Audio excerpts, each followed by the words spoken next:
$7 million grant has been signed to see the implementation of youth empowerment, enhancing community dialogue and conflict resolution programs. The Director of Prisons says the weapon and ammunition recently found at the Georgetown prison is currently seen as a major security threat to the facility. And the eagerly awaited Carifesta tickets will be available from Wednesday.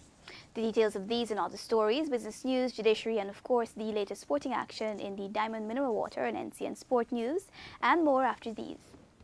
Good evening, I'm Delicia Fletcher. And I'm Paul Moore. With this edition of the 6 o'clock news for today, Monday, August 18, 2008. Here's what's happening, Paul. Thanks, Delicia. Several government ministries are to benefit from a $7 million grant through the United Nations Development Program. Finance Minister Dr. Ashney Singh, an officer in charge of UNDP Carlos Del Castillo, signed the multi-sectoral grant at the Office of the President today. Pamela Binder reports. Grant, which will help in the implementation of the Enhanced Public Trust, Security and Inclusion Project, will run from August 2008 to 2011. According to Officer in charge of UNDP, Carlos Del Castillo, the grant will be spent in 3 critical areas, which include youth empowerment, enhancing community dialogue, and conflict resolution. He further notes that while there are challenges in implementing the project, the grant will create change in several areas. UNDP is very pleased to be able to support the government of Guyana in the implementation of this most important program. The Enhanced Public Trust, Security and Inclusion Program is a product of an extensive consultation with the government of Guyana and other stakeholders. The program aims to strengthen efforts towards deepening democratic practice and sustainable peace. Meanwhile, Finance Minister Dr. Ashney Singh outlined some of the areas to benefit from the project.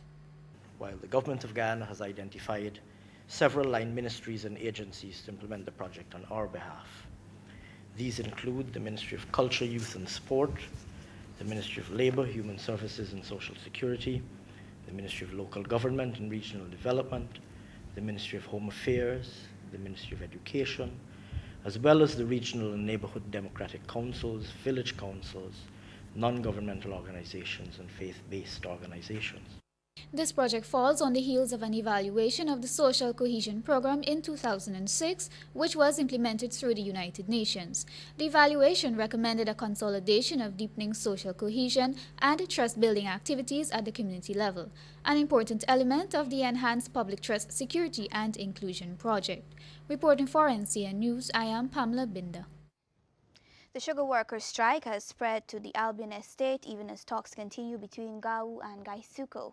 Chief Labour Officer Mr. Mohammed Akil says 3 gangs at the Albion estate have taken strike action. He adds that the workers of the LBI, Enmore and Wales estates who were on strike last week have returned to the job. Gaisuco has said it is unable to pay the percentage of salary increases the workers are demanding. It is to meet with GAU on Wednesday to continue talks. The weapon and ammunition found at the Georgetown prison is currently seen as a major security threat to the facility. This is according to the Director of the Guyana Prisons Service, Dale Erskine, who says the administration is putting security measures in place to address this situation. Edward Lane reports. Erskine told reporters today that the discovery of the firearm and ammunition in the prisons is of grave concern to the prison administration. The director feels that the weapon was intended to be used in a potential breakout. It's confirmed it was thrown over the wall because the officer saw when he heard when it landed and followed up immediately. Was able to retrieve that parcel, which included a firearm. Was it part of a breakout plan? Definitely, when we see guns and ammunition, we got to look at it at the most serious threat, escape. Meanwhile, Acting Police Commissioner Henry Green says the matter is being investigated and they will be seeking the Director of Public Prosecution's advice on the way forward. We had some other persons be arrested over the weekend. They were questioned. The man made certain allegations. They all were brought out, but they've all denied any involvement. They arrested a man who we heard, or we had information, had thrown the weapon over into the prison, but he's also denied. So we're still on the investigation. Reports are that sedition accused Oliver Hinkson and one of the persons charged for the Luzignan and Bartica massacres are among those questioned around 16 hours on Friday. Prison staff nabbed an inmate who was heading to the tailor shop division with a .38 revolver, 8 rounds of ammunition, and a quantity of marijuana. It is believed that someone threw the firearm and marijuana over the prison's wall. A former inmate was also arrested in connection with the find. Erskine says in light of this and the upcoming Carifesta, security at the facility will be beefed up. It was quite a while we have been in heightened state, but now coming up to Carifesta and beyond, we intend to enforce that heightened state of security at all prison locations. So I think right now the blockade around the Georgetown prisons is to further intensify our escape, our security around that prison. Edward Lane, the 6 o'clock news. The High Court has ruled in favor of Justice for All party leader R. Chandra Narayan Sharma in a matter where he claimed that statements by Robert Prasad was defamatory.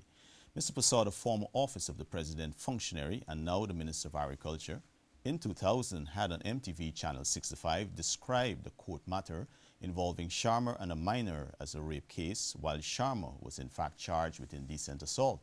Prasad was advised of the nuances of the legal terminologies of rape against indecent assault, which resulted in a subsequent apology. But 2 weeks ago, Chief Justice Ian Chang ordered damages to the tune of $290,000, lower than the $1 million claimed by Mr. Sharma.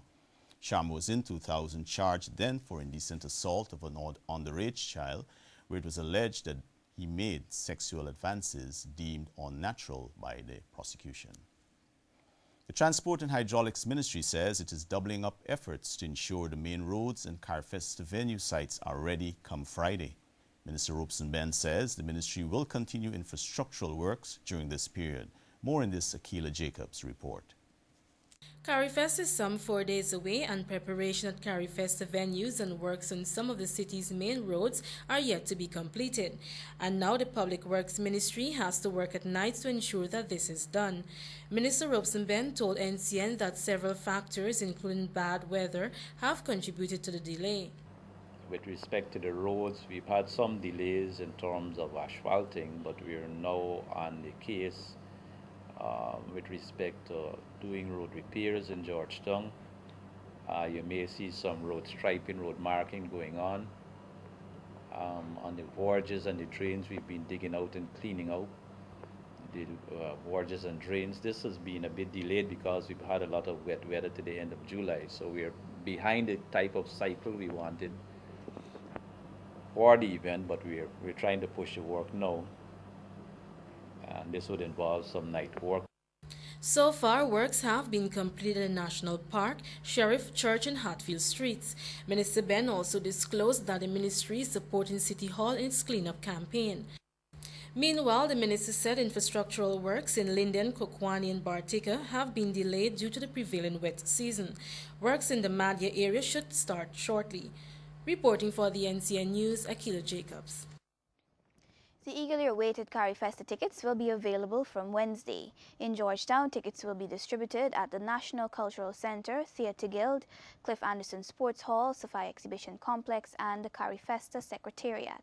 Tickets for the community festivals and regional events will be available at the Regional Democratic Council offices. The tickets will be distributed on a first-come, first-served basis from 10 hours to 6 hours at the venues. The tickets are limited to one person whilst none is needed for children under 12. However, tickets will be needed for children to attend the performing arts events because of limited seating.